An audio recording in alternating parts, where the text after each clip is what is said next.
আসসালামু আলাইকুম viewers, welcome back to my channel. তো আবারও চলে এলাম নতুন আরও একটা রেসিপি নিয়ে শেয়ার করতে। আর শীতের এই মৌসুমে বাঁধাকপি আর ছোটো চিংড়ি দিয়ে রান্না করলে কিন্তু ভীষণ মজার লাগে।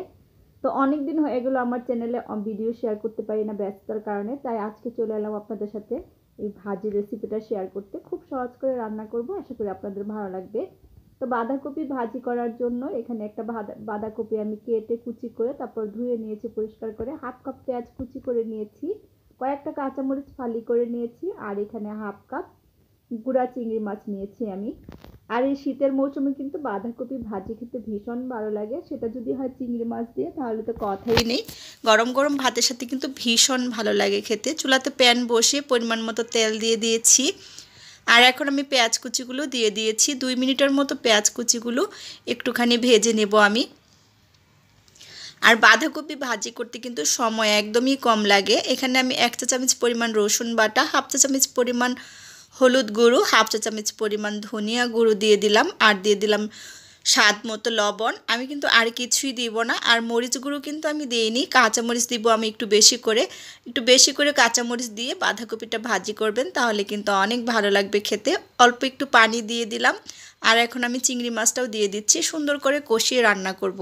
আর বাঁধাকপি ভাজিতে মশলা কিন্তু বেশি দিলে খেতে ভালো লাগবে না, হালকা মশলা দিয়ে এভাবে ভাজি করবেন, দেখবেন অনেক ভালো লাগবে খেতে। ঢাকা দিয়ে আমি 4 থেকে 5 মিনিট এগুলো খুব সুন্দর করে কষিয়ে নেব। তো খুব ভালোভাবে কিন্তু আমি কষিয়ে নিয়েছি। তো অনেক দিন পর আজকে আমি ভিডিওটা শেয়ার করছি। অনেক চেষ্টা করি শেয়ার করার জন্য, কিন্তু ব্যস্ততার কারণে পারি না। তো আমার আরেকটা চ্যানেল আছে, রাউফুন্স রেসিপি ওয়ার্ল্ড, আগের যে চ্যানেলটা, আপনারা চাইলে সেখান থেকেও আমার ভিডিওগুলো দেখে আসতে পারেন। ওখানে আমি নিয়মিত ভিডিও শেয়ার করি। তো বাঁধাকপিগুলো দিয়ে দিলাম, আর কিছুটা কাঁচামরিচ আমি দিয়ে ঢাকা দিয়ে রান্না করব 7 থেকে 8 মিনিটের মতো। এর আগে একটু নেড়ে চেড়ে দিচ্ছি আমি।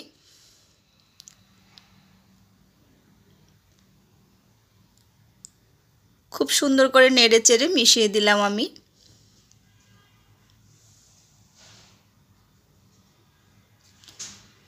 এখন আমি এটা ঢাকা দিয়ে রান্না করে নেব 7 থেকে 8 মিনিটের মতো।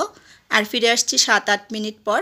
চুলা জলটা কিন্তু বাড়িয়ে আমি এই বাঁধাকপিটা রান্না করে নিয়েছি। তারপরেও দেখুন পানিটা কিন্তু এখনও শুকায়নি, কারণ বাঁধাকপিতে কিন্তু প্রচুর পানি ওঠে। তো অবশ্যই চুলার জলটা বাড়িয়ে কিন্তু ভাজিটা করবেন, তাহলে খেতে ভালো লাগবে। তো এ পর্যায়ে আরও ঢাকা দিয়ে আমি 3-4 মিনিট রান্না করে নিয়েছি। তারপর এখন দিয়ে দিলাম আবারও কয়েকটা কাঁচামরিচ উপর দিয়ে, আর দিয়ে দিচ্ছে ধনিয়া পাতা কুচি। আর ধনিয়া পাতা কুচি আর এই কাঁচামরিচটা দেওয়ার পর সুন্দর করে নেড়ে চেড়ে দিচ্ছি। আর এরপর আমি আর 2 মিনিটের মতো রান্না করে নেব এভাবে ঢাকা দেওয়া ছাড়াই। তারপর আমি পরিবেশন করে নেব।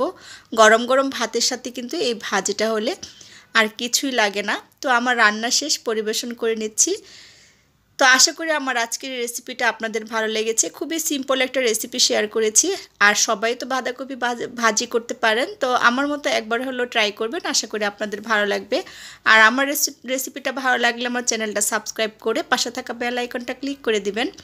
যারা অলরেডি এই কাজটা করেছেন তাদেরকে অসংখ্য ধন্যবাদ। আর যারা ফেসবুক পেজ থেকে দেখবেন, প্লিজ আমার পেজটা ফলো দিয়ে রাখবেন। তো আজকের মতো বিদায় নিচ্ছি, আবারও দেখা হবে নতুন কোনো রেসিপি নিয়ে। সে পর্যন্ত সবাই ভালো থাকবেন, সুস্থ থাকবেন। আল্লাহ হাফেজ। আল্লাহ হাফেজ।